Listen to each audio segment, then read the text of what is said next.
প্রাথমিক শিক্ষা আরও মান উন্নয়ন করতে এবং এই সংশ্লিষ্ট এলাকার যারা ছাত্ররা রয়েছে তাদেরকে স্কুলমুখী করতে প্রধান শিক্ষকের অভিনব উদ্যোগ।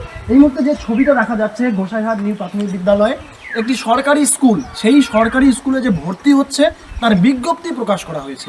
হ্যাঁ, এই ছবি আমরা সচরাচর কখনই দেখি না। একাধিকবার আমাদের লক্ষ্য করি যে বিভিন্ন ব্যানারে দেখা যায় যে বিভিন্ন রকম অ্যাড থাকে, প্রাইভেট স্কুলে ভর্তির যে অ্যাড থাকে দেখা হয়, কিন্তু এ জায়গায় দাঁড়িয়ে প্রধান শিক্ষক একেবারে অভিনব উদ্যোগ নিয়েছেন।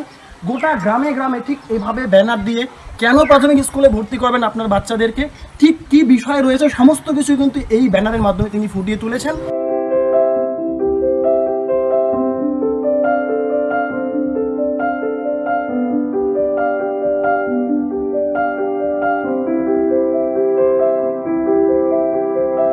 এখানে এসে আমি যা বুঝতে পারলাম, এখানে হচ্ছে জনবসতি খুবই কম, এলাকাটা অনেক বড়, টোটাল ভোটার সংখ্যা 500 সামথিং আর কি।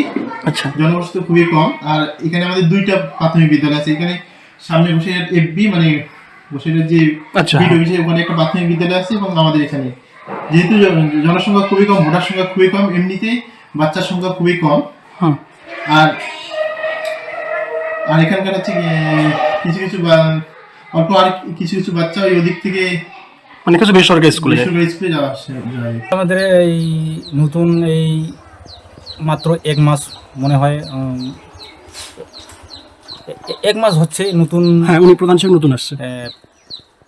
নতুন আসে প্রধান শিক্ষক। সে আমাকে একদিন ডাকছিল, যে আমাকে ওই স্কুলের ব্যাপার নিয়ে বলল যে স্কুলের অবস্থা খুবই খারাপ এবং আমাদের স্কুলে পানীয় জলের ব্যবস্থা নেই। সেই বিষয় নিয়ে আমাদের একটু আলোচনা হয়েছে। আচ্ছা, সেই বিষয়টা আমরা উদ্বোধন কর্তৃপক্ষকে জানিয়েছেন। দেখুন, গোসাইরহাট যে প্রাথমিক বিদ্যালয় আছে সেখানে আমার প্রতিদিনই নিত্য যাওয়া আসা, কারণ সেখানে আমি চাষাবাদ করেছি।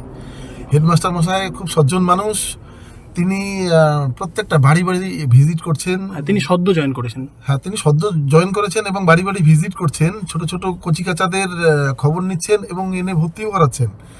এবং তিনি নিজের পয়সা দিয়ে তিনি ব্যানার ছাপিয়েছেন যে ভর্তি চলিতেছে। দেখে অবাক লাগলো, কিন্তু ভালোও লাগলো যে একজন প্রাথমিক শিক্ষক মাস্টারমশাই তিনি স্কুলকে এতভাবে ভালোবেসেছেন, তিনি নিজের পয়সায় তিনি ব্যানার ছাপিয়ে প্রচার করছেন।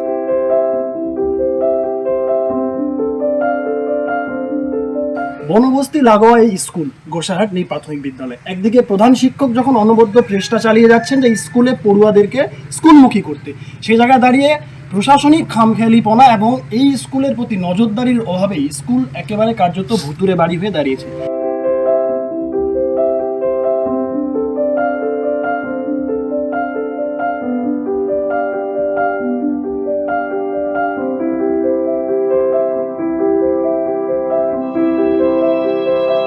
বলছিলাম, এই যে ভাঙা ঘর, হাতি ভাঙছে, কবে থেকে এভাবে পড়ে আছে? এটা 4 মাস হয়ে আছে। আর এখানে তো পানীয় জলের ব্যবস্থা নেই, জল নেই। জল কোথা থেকে নিয়ে আসতেছেন? মানুষের বাড়ি থেকে আনতে হচ্ছে, এভাবে রান্না করতে হয়, মানে প্রত্যেকদিন এভাবে করতে হচ্ছে। কেন এখানকার টিচার যারা মাস্টাররা রয়েছে কি বলে তারা? ভালো করবে পরে নলকূপগুলা। শৌচালয় থেকে শুরু করে পানীয় জল, মিড ডে মিলে রান্নাঘর সমস্ত কিছুই জরাজীর্ণ অবস্থায়। একদিকে বনজঙ্গল লাগা হওয়ায় যেহেতু হাতির উপদ্রব, সে জায়গায় রান্নার ঘর কিন্তু ভেঙে দেওয়া হয়েছে, হাতি গুড়িয়ে ফেলেছে, তার সারাই করারও নামগন্ধ নেই। পাশাপাশি অন্যের বাড়ি থেকে জল এনেই রাঁধুনিদেরকে কিন্তু মিড ডে মিলে রান্না করতে হচ্ছে, এমনটাও অভিযোগ উঠে আসছে। এখন দেখার আমরা এই সমস্ত কিছু সমস্যা খবরের মাধ্যমে তুলে ধরার পর প্রশাসনিক নজরদারি কতটা বাড়ে আর এই স্কুল কবে স্বাভাবিক ছন্দে আবার ফিরে আসে, সেটাই কিন্তু এখন দেখার। মোড়াঘাট বনাঞ্চল থেকে ক্যামেরায় আর্থিক দত্তের সঙ্গে সানি, সময় কলকাতা।